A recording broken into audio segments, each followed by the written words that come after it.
Chez Bissou Télévision, chaîne Oyo Kokani na yo. La souffrance, topé mignon qu'on a quand il bala. Et puis ça me l'a ramené ma mariage où ils allaient en Zambété. Ils en a trois grandes lignes où ils permettra qu'à tout va différencier le mariage. Tout ça un mariage chrétien, tout ça un mariage païen et un mariage satanique. Donc les mariages païens, il y a un mariage mondain. Le mariage mondain, c'est un mariage où il est d'une manière circonstancielle. Je vais expliquer le mot. Pas brisquer les balles sans qu'il va préparer. Ah, il y a âge qui est dans la choité na bala kaka, babala kaka. On y vit âge dans la choité.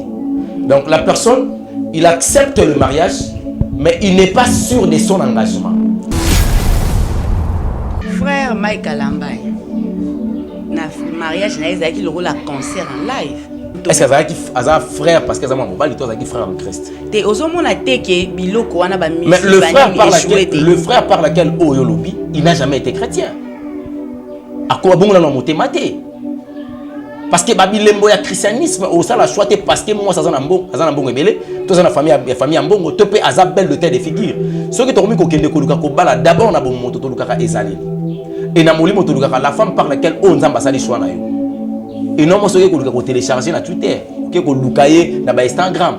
Ah cette petite wana kitoko. Non, le frère n'a jamais été chrétien. Parce qu'il a beaucoup des habits. Oh, il y a ça, attirez même pas pour se répandre. Moi ça c'est bizarre. Mais moi ça convainc. Ce qui la femme est capable de séduire les autres, elle a possédé par des mauvais esprits. La femme doit convaincre le cœur de l'homme. Il n'a pas maquillage voilà. Ils ont un angle à convaincre n'était ma amibali. Tu peux avoir un angle à se faire belle, tu peux avoir un angle à séduire. Le problème est que les gens robot na katalibala. Maman Lydie Mukadi. Moi si musa rose à la robot parce que asa responsable d'avortement salaka avant ma clés au ganga. Muso azobot parce que azo atteint ko tourmenter ma mariage à baninga. Libali ya batunyo so bakoma ya ye. Ye libali ya choix ya vineka ba marié. Et abosana kiki azana lolenge musu yepe akolera na katanda kwa libala. Mais muso ezaki atamboleka na sanctification banga nzambe. Maza an loko zo bomé ayebe ko priété. Amanda hotel nzambe ka penina. Hotel nzambe ndera nzambe.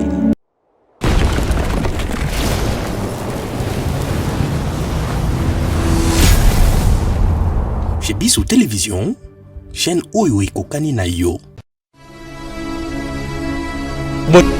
Shalom, shalom, peuple de Dieu. Bonne année, joyeux Noël. Vraiment, Tikanzamba Lola, apambola mabota na biso, apambola misala na biso. Année ya kitoko o tokoti 2021 na ebike 2020 akena botutu na ye, akena ba corona na ye, akena bondoki na ye, na kimote mama be na ye, ndeko nanga na osenga no 2021 kotango na esprit ya bien. Longola corona nyonso aza pembeni na yo.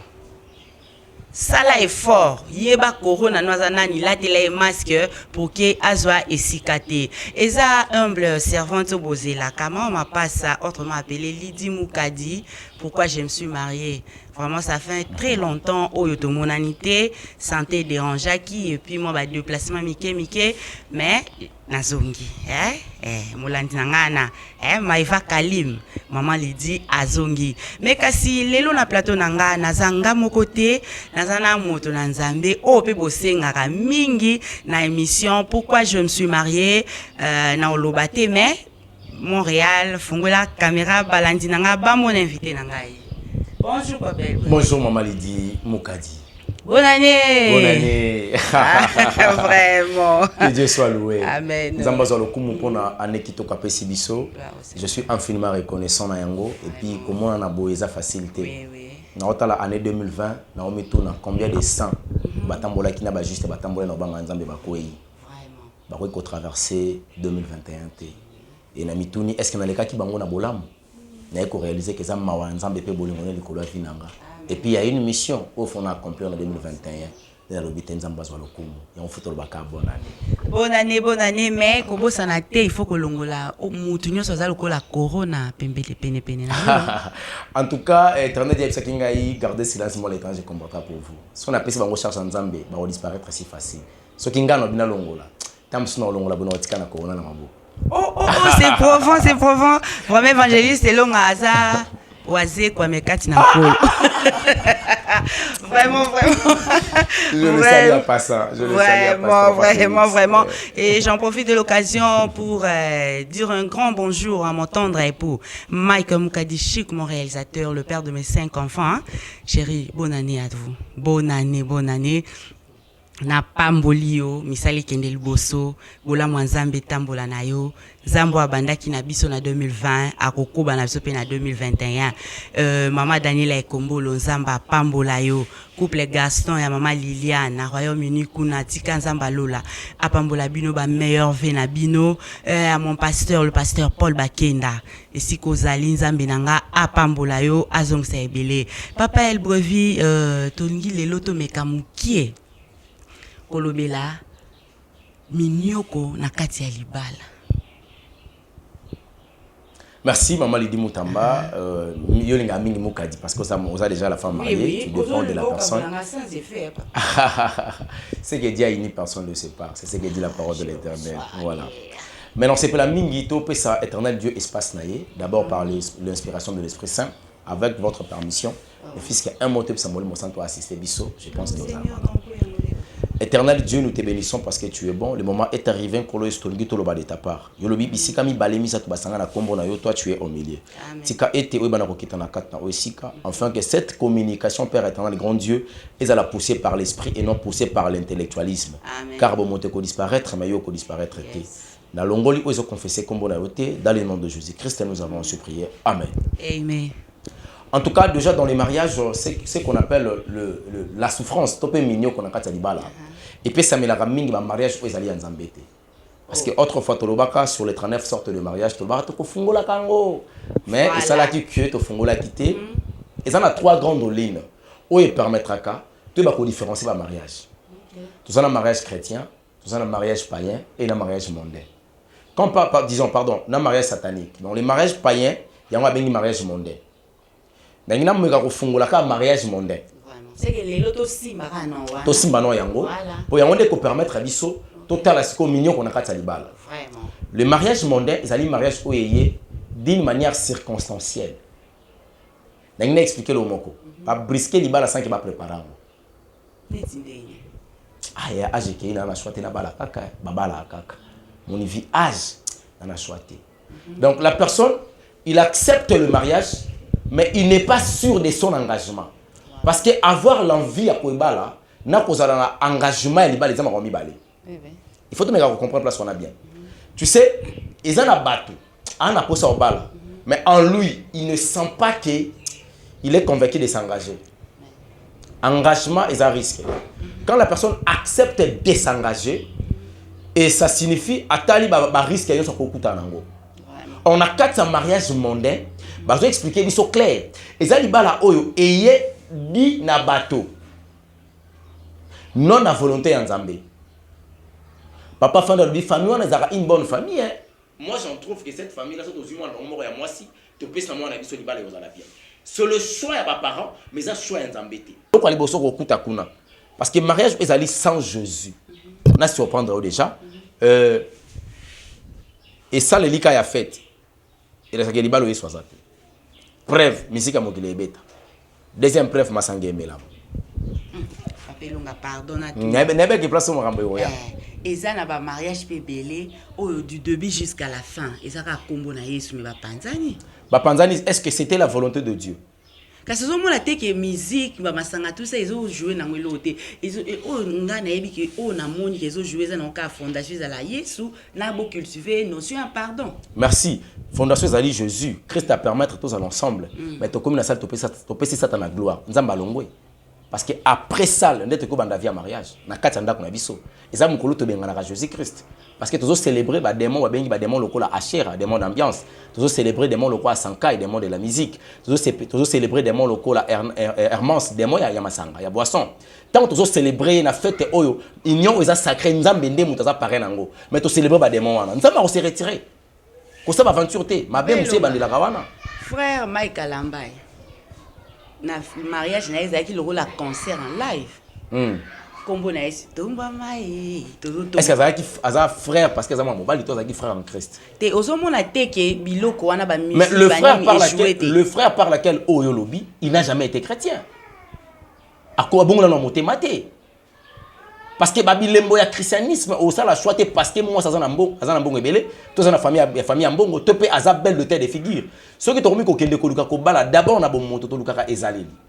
Et na molimo to luka la femme par laquelle on nzamba sali choix na yo.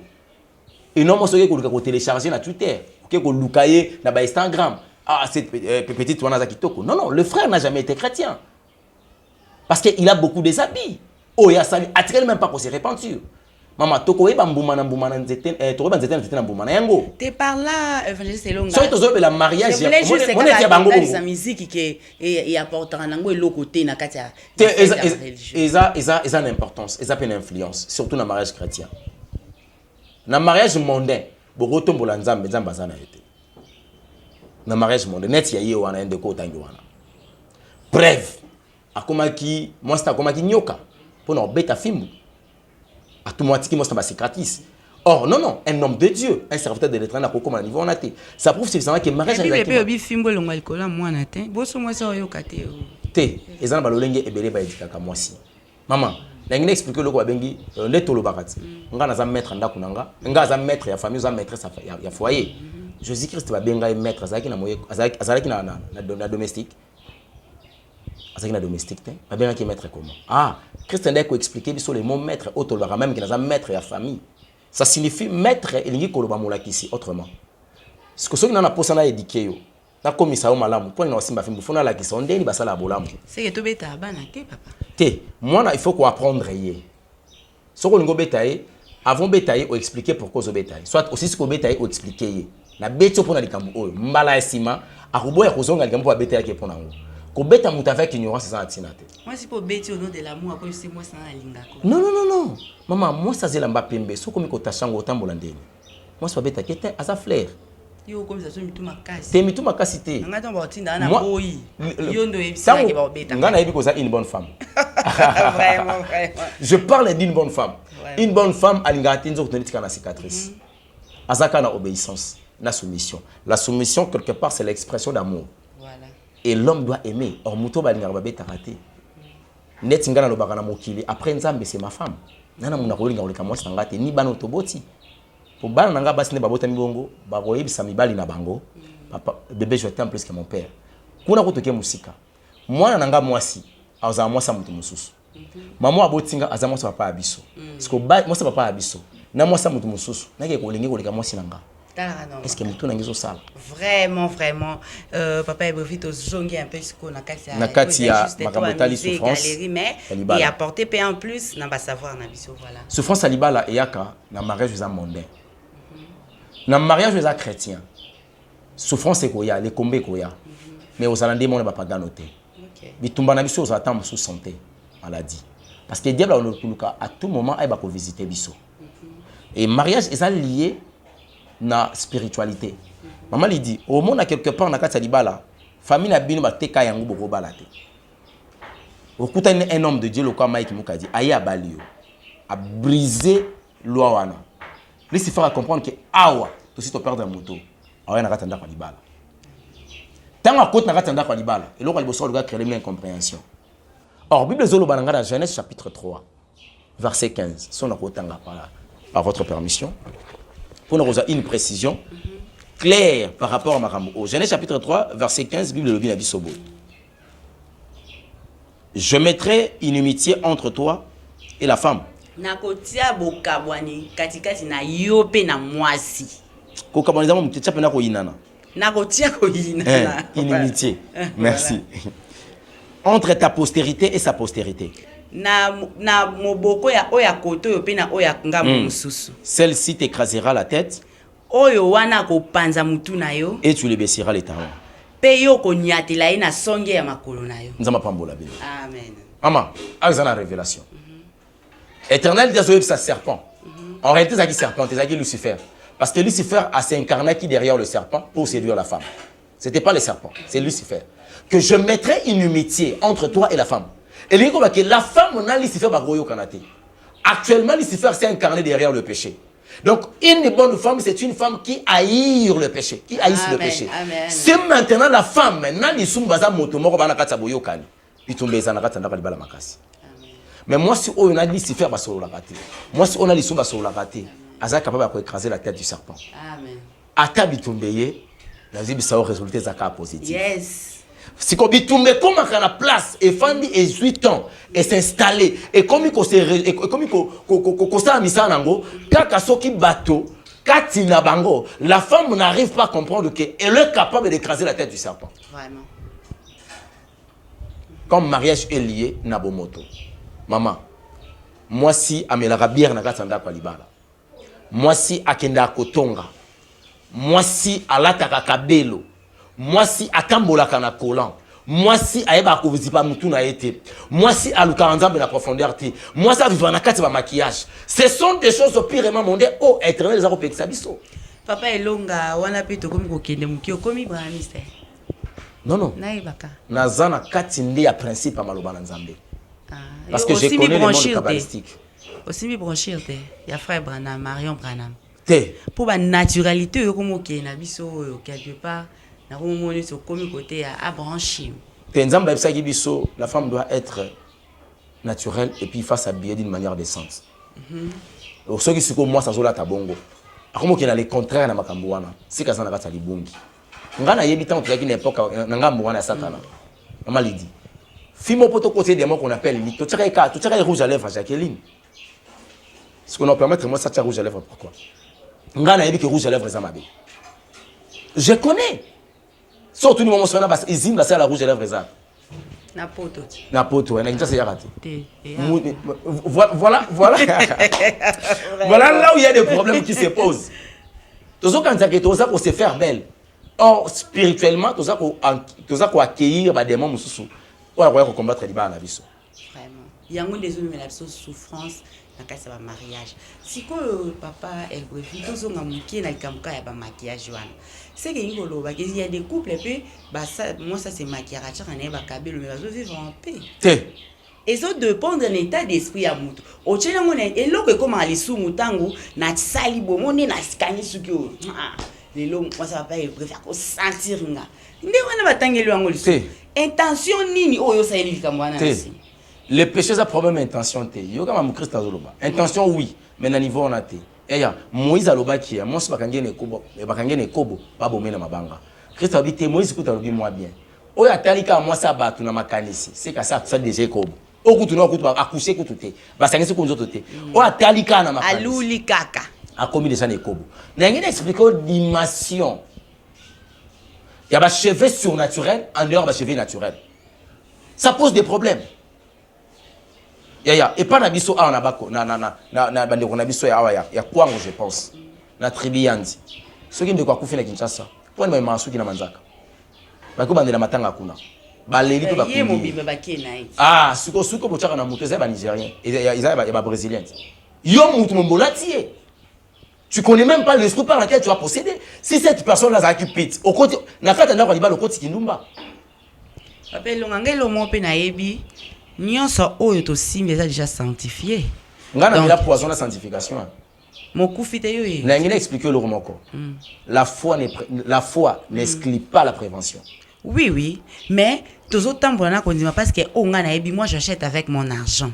Ce qui moi ça na zaki pit directement ngata on a simbi yango. Na bloka o le pe keza ma bas boîte de conserve c'est que to lia raté. Na ngine edo muke. Oko no sana pe évangélisation na boîte. Soit to komelo pe na boîte simbi bière ko bina sanctifier ngo mele ça no mabete. Pour sanctifier. Mais là pe na bière au sanctifier. Ce que papa est préféré. Ngape na uza moi ça nduma na bina sanctifier ye. Na kusena ngana ye. Yo ko mekate parce que yo za marié. Bongo Fornication. Eza sanctification. Quand on sanctifie bien moi ça nduma. Na ngina ye biso que dans la vie chrétienne, il y a des permissions et il y a des interdictions. To lia sardine te. Na pekisi ba to lia sardine te. Ngalo bima mona te. Na za na maquillage. Na za na chevelure. Maman, na ngina ye bisa yo boye. C'est tu n'es pas naturel dans nzoto ya mwasi. En commençant par son habillement. Et à toko raté lola. Maman lui dit toko raté lola. Ce qui est le béton qui n'a pas moto, ce sont des choses mondaines. Hébreux chapitre 12, ne vous conformez pas au siècle présent. Pourquoi est-ce que ton guito s'est conformé toujours à la siècle présent? Et ça place toujours bunga. Maman Naomi, ma femme à moi, Naomi, t'es la Marlène, on a le baka pichichi. C'est ta bolingo. La femme qui a sauté l'infidélité et l'égoïsme en un seul jour. Maman Yaban Nanga. Maman Indira Gandhi Nati Burger Queen. Nzamba Pambola Bango. Akanga Asuki. Kaya Maboko. Elle me l'a dit, mais maman à lycée. Elle m'a dit, à lycée, puis elle m'a dit, l'oulier collègue. Elle m'a dit, c'est un chignon. Na limite kaze lo mabe. Tous on a sénatrice Aza Francine Munyumba. Alegi c'est mon malagitoko. Akanga Asuki. Ade fa Asuki. Ka Asuki n'est cheveux naturel. Elle s'est fait belle. Yaya. Moi ça c'est bizarre raté. Mais moi ça convainc. Ce qui la femme est capable de séduire les autres, elle a possédé par des mauvais esprits. La femme doit convaincre le cœur de l'homme. Et dans maquillage wana, ils ont anglais à convaincre n'était ma mibali. Tu peux avoir anglais à se faire belle, tu peux avoir anglais à séduire. Toké ko fungola psaume chapitre 1er. Maman, comment nous avons clair. Et le bin de konanga avaler les rouleaux. Ya Roger. Nathalie na kombo na Jésus Christ.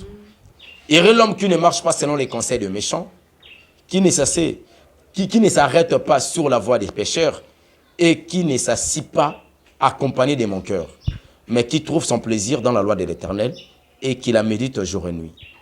Elle est comme un arbre planté près d'un courant d'eau qui donne son fruit à sa saison et dont le feuillage ne se flétrit point. Tout ce qu'il fera, il réussira. Nasuki Nanga, la parole du Seigneur. Yaya. Et l'homme qui ne marche pas selon les conseils des méchants. Conseil à mes méchants. C'est mon moto oyo azotambola kolandisa mana. Makanisa batu mabete. Voilà. Hein. Si ça s'arrête pas accompagné de mon cœur est anine. Bato qui na ko tout kabato. Parce que tu as la camarade à mon salibala. Mutaba sujet. Moni moi écoute on dit pardon yé pensa non déjà ça prouve suffisamment que aux ana kata libungi na ne vivre qu'il y a té amen la paix aux ana ngoté parce que via bato comme sujet na yo comme sommaire na yo pour ça la makambo mabe yaya moi si o azozo atteint écoutant la Bible jour et nuit c'est une femme de révélation. C'est une femme puissante. Amen. Elle est capable d'écraser la tête du serpent. Peu importe grandeur elle sait faire nanda kuna ya okanga. À chaque fois porte moi on fond on va comprendre que où est la porte. Au là la porte aina kangi porte. Ana pour ça ensemble na Satan até. Pour yebi que non il y a les qui Satan a pouvoir parce que quand la personne qui monte pouvoir. Alors ba qui tina niveau ça moi c'est que non c'est pas celle-ci t'écrasera la tête. Celle-ci t'écrasera la tête. C'est le pouvoir par lequel Éternel a pesa qui na moto. To pe na moi si que yo écraser Lucifer mutu. Mais une telle condition vous en a amitié vous en a inimitié. Bandeko balandi émission eza vraiment makasi mingi maman basa ngai misana biso babalani salanda kuna yo temple ya gloire amen ko salanda kuna yo tezalanda kwa matongi bato bakoma kotika pe ya bango bandako po baya kovanda ndako abongo ko kauke kozala mone sika pasa libala ezobanda yo moko muto memi pasa libala na ndako na yo amen ozwi bakiti na yo mobali no asombeli yo po sala ngate yambaka basala nzambe ba déclaraka po na yo yo komisa ngisika mama voisine na yi yekuteba olata yi omona kutu te kutu mama moi ça libala ta nastro moi ça libala ozola ta nastro ni tension ni o séduire ngani te aime sou papa sengit papa osenga na balabala moi ça libala ba ke fête otali ka moi ça ba niveau zo bina na fête o reconnaître été. Il faut aller-y comprendre que libala oh moi si oh aza chrétien était parce que même miso ba chrétien le lingue n'aime pas refléter ils ont la cas différent. Oui. Né to saranza metolobi nous avons besoin de voir la différence entre ba obasa et la kayo na obasa et la côté. Né penza mazarana pour ça mon la différence ba oh ya yena mokili ba oh ya yena mokilité. Ne lateli, ne lobeli, ne tamboli, ne fandeli, na coiffure. Amen. Ça nous permet à remarquer oh aza mon Christ, oh aza mon Christ. Sina tentira nzoto Mais bien sûr que oui.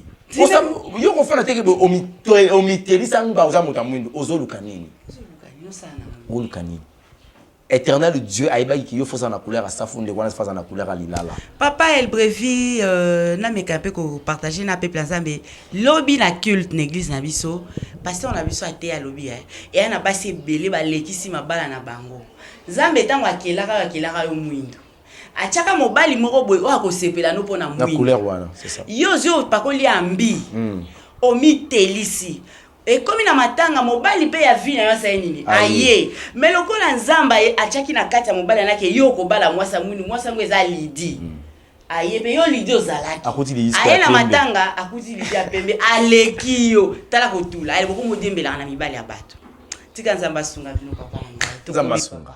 Voilà, et ça vraiment capital, nous avons pas l'homme de Dieu. Amen, pour la révélation Jean Rouana. Oui. Et ça aventure et belé abandé ko ba renverser ma balle na bango, tu peux ba rater ma balle na bango parce que ba yeba ki ko gérer tenter. Amen. Maman lui dit oko senga nzambe loko. Nzamba opéra kana des choses. Circonstances na surprise. Oui. Tala a créé circonstances. Nzamba ko ba ke limu kalileza bo foke poto. Mais circonstances nango faut ça no accident. Oh, même clinique ngali makoko traité au thé. Batinde au Suisse. OK pour vraiment, je suis béni encore c'est lundi ici parce que lobby nazaki kana babilo ka boye na sama kola moté inanga te kinga lobby et lelo na plateau nanga na zongi sous lelo on sait que 2021 yanga. Gloire à Dieu. Donc allez-y comprendre que na quatre circonstances nzamba za ko agir. Mais na circonstances ngo a misolo surprise ils allaient agréable. Nyo son nzamba sala rezara surprise. Son nzamba sala mutezaka bikamo. Amen. Mais ils allaient nyo son attend. Voilà pourquoi il est le maître des temps et des circonstances. Et ce qui moto, bah circonstances na kati ba circonstances, aux autres enseignement té. Na kati ba circonstances, ba surprise agréable les athées. Attention. Oui. Attention. Mais quand retourne tota molanzela mona nzambe toté. Tota mola toté. Ya libala est sacré. Déjà pour arriver au mariage, il faut oyer est-ce que cette personne c'est une bonne personne pour moi? Est-ce que cette personne, ça fait partie de la volonté de Dieu? Nous avons un niveau d'assemblée dans cette église. Il y a une sœur. Et il y a la grâce et bella monaka. Donc, tu observes la prière dans berger. Berger a regardé la tantine moko. Pas au proposer. Pour la première fois, berger il y a tout le monde sangana. Nous avons appelé ça accord, tout le monde travaille ensemble. Berger a dit bisou na zamba. Tout le monde dit prière.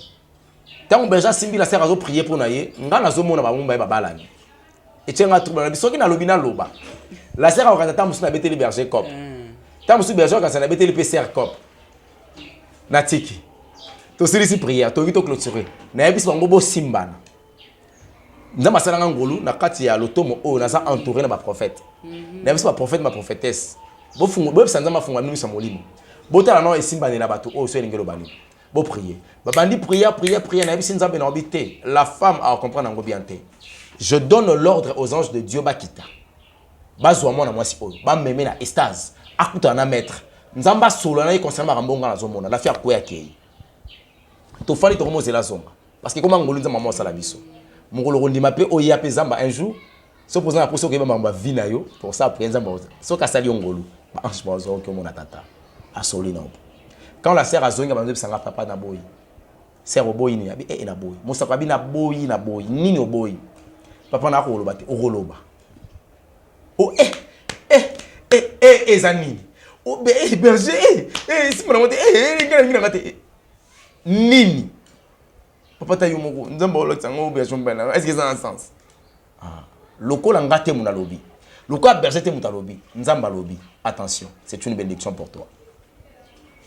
Papa no banandeni. Berger te yuma ele silier. Papa, naza déjà na déclenché pour senga bingati muna lobi ki yonde mobile. Non, sila na ngayo mo. Nzamba bandaki. Ndenge moka la kisibino. Soki bola kiseke boza bateti, bo deviner la suite. Ndepe bolinga na boye bate. Voilà le mariage. Bato abongo bakutana bitumba. Nzamba omundela ba. Est-ce qu'on a le bac ba mabala nyonso ezala ba mikakatano ba kozanga kobota ba maladie moko boye tout ça là et ça qui est la volonté nzambe te na lobi bongo te. Omoni sara pazanga kobota maisaki volonté nzambe. Ana pas a obota te. Problème ezala kanina mamba kobota na kati libala. Mama Lidi Mukadi. Moi si musa roza la obota te parce que aza responsable ba avortement sala ka avant. Makile zoganga. Muso azobota te parce que azo atteint ko tourmenter ma mariage à baninga. Mibali ya batu nyonso bakomaka ya ye. Ye mibali ya choix ya vineka ba marié. Et abosana kiki azana lolenge musu yepe akolela na kati ndako libala. Mais musu ezaki atamoleka na sanctification banga nzambe. Maza an, loko zibome ayebe ko prier. Abanda hotel nzambe ka penina. Hotel nzambe intera nzambe te. Mukolo ana changer prière nzambe so pesinga mwana opesa yoye. Nzambe pesa mo Samuel. Ezaki question ya koyeba ko prier. Or ya Sarana Abraham ezalaki likambuke. Éternel ezaki na posa nzambe akumisa mapo moi ça 90 ans rapé nausée. Voilà. On rappelle nausée, moi ça 90 ans nausée. Ménopause et disparaître dans la vie à Sarah. Il a fallu na 90 Sarah boire soyi, asa la caprice zemi, ndenge maman a 15 ans 20 ans 19 ans 21 ans 25 ans asala ape caprice apesi yango po histoire ezala enfin que na généalogie na descendance ya Abraham le Messie abima nga na yebisa babalani lokwa bolobi ki boza ba marié eza volonté ya Nzambe bitumba bozo kutana nango botuna soki Nzambe alobi ni pona kasa bitumba wana bitumba muso ezaka bitumba mobali bitumba muso ezaka bitumba mwasi na yabi famille moko boye mobali za baboti déjà bana 5 papa zo avancer vers 55 ans d'un coup comme ça à séparation na maman te ça signifie la ligne conjugale à kokaraté en so mon maman zo kamabe ba plaisir ne mo so mon ba mo ba plaisir 27 ans de mariage tu peux imaginer papa comprendre te et où tu vois tant que to ko mabondo ndima bisinga bitumbeza ya mwasi bitumba ya mwasi ba komisa mobali homosexuel tu peux imaginer pourquoi ba panza bango so mobali comme homosexuel na facilité pourquoi parce que quatre na Christ azate yango des moments homosexualité à côté lui conjugal ils a protéger voilà pourquoi mon idée diable a commis que gérer bango après si dégoût baba ni batala libala oyo est-ce que ça volonté Nzambe est-ce que tu peux sans Nzambe sika na libala oyo ya ba te be ba fana mabala neza ya bango te ba fandi na bango ba vivre tourment libala c'est un lieu ya nga ngo terrain d'entraînement pour na koyoka déjà lengalola ta libala les a goût ce qu'on raté pointure na yo o bandili felo na mabele o sa entraînement na yali felo déjà babala ni o ba souffrir awa so akeli felo souffrir pendant mingi te pour ayebi déjà mo ndamba passe ya banda na mabele babala ni pe oyo ba tota ko sala libala ya malonga o za ki pointure na bango basi ba santa elengalola awa na mabele parce que le mariage ya na lobaka loso abula et loso mafuta enda kwa libala eleki charwama ya célibataire na go sakana te omoni ndako zo tanga ya libala ezalaka elengi koleka immeuble etangaka te vraiment papa El Brevi oyo tokoki ko comprendre que bitumba ya mabala ezoyaka na biso moko ne tozofunga biso moko ba responsable okoki pe kokimisa bitumba na façon memeli libala na yo okoki pe kotombola bitumba na façon yo moko ozomema libala omemela libala na yo siko na biso basi o mama pasa zosenga kosala ndaku na yo te ezali sika ya matongi kima mutu nyonso oyebi ki atia siège base ndaku na yo nde esika ezalaka balobaki même ya famille mais moi ça libala famille na bango nde koma kogérer ndaku na yo ndaku na fe kufa mobala libala ba ordre ndaku na yo mama bango fa pesa ndaku na fe kufa mobali azo balobi ngapo na bandeko na ngana koki komi boma est-ce que mobali wana mutu neza normal au moins teke ndeko mwasa zo lekisa air pour rien mutu oya leki ndeko zabo na vie na yo mutu aleki Mike azate papa Mike aleki papa bino na kitoko aleki na mayele aleki na mbongo aleki na kibotata potata bino azaka mobali mama bino yango ndelika parce que mobali oya yo esaka Mike na biso basi tozaka ngaba ndeko na ngananu mobali azandeko na ngate mama o se trompaka tazana raison mobali azandeko na yete mobali azali source na ye il faut reconnaître moninga na zabo madame nanga azali mwana ba parents na ye mais origine na ye ezanga eza bango te bango baza simple boulanger basala ka mapa yango soki tozuka ata oumela omona kinga ne tokoka na makasi koleka kutu na physionomie ba parents na ye yango ndelika yango na biso basi toyebaka ke mibali na biso yende talaka atango tobotaka rappel que finiti ngai yo mutaba césarienne ba 1 million kobota ngiza ba 1 million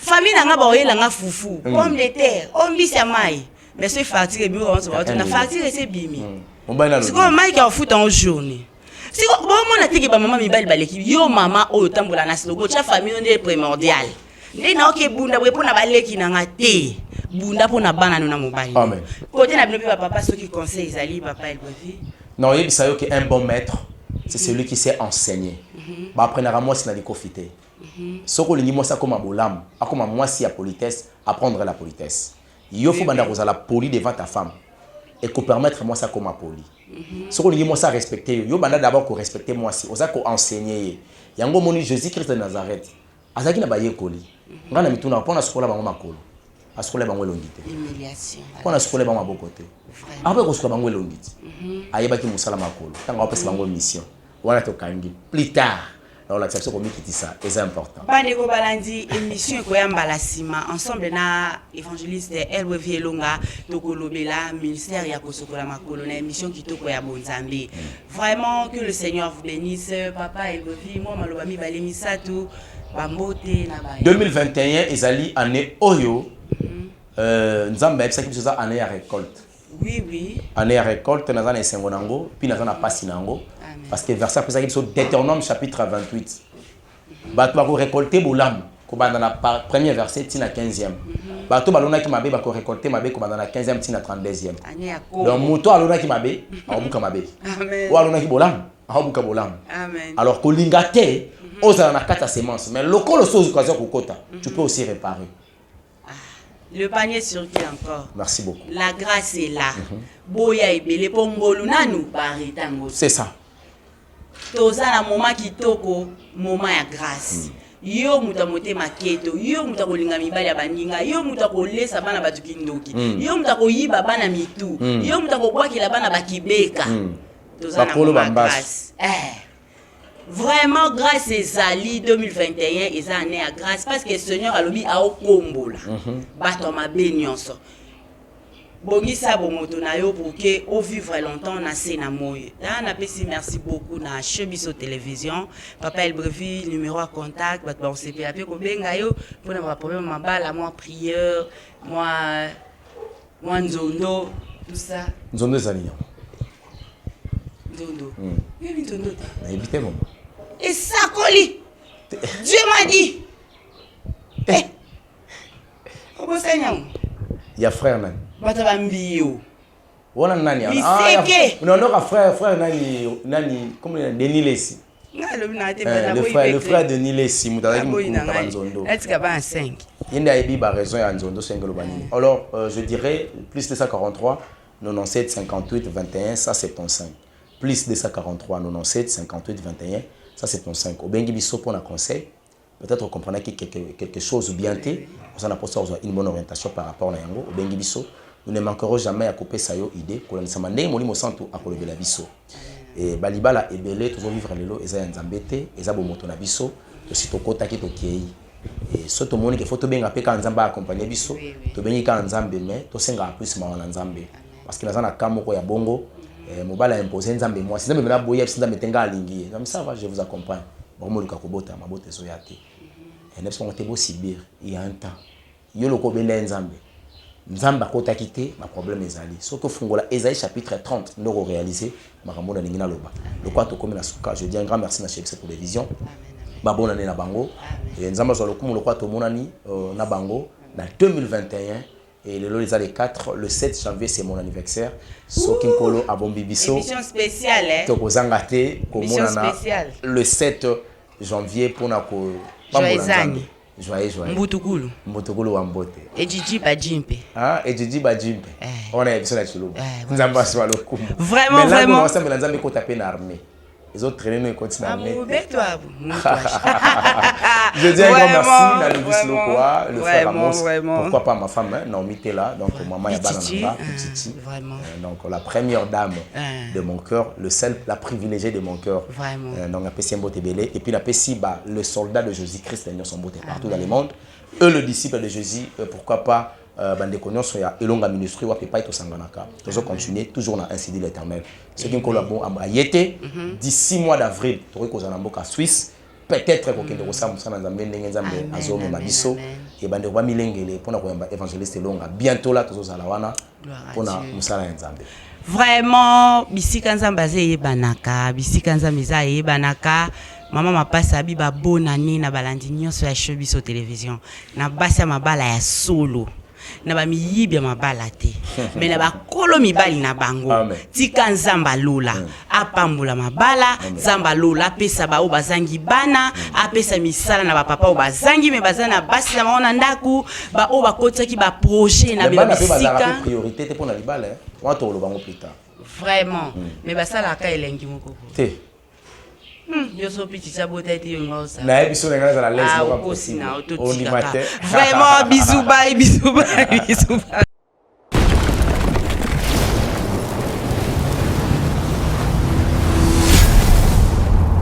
chez Biso Télévision, chaîne oyo ekokani na yo. Vous allez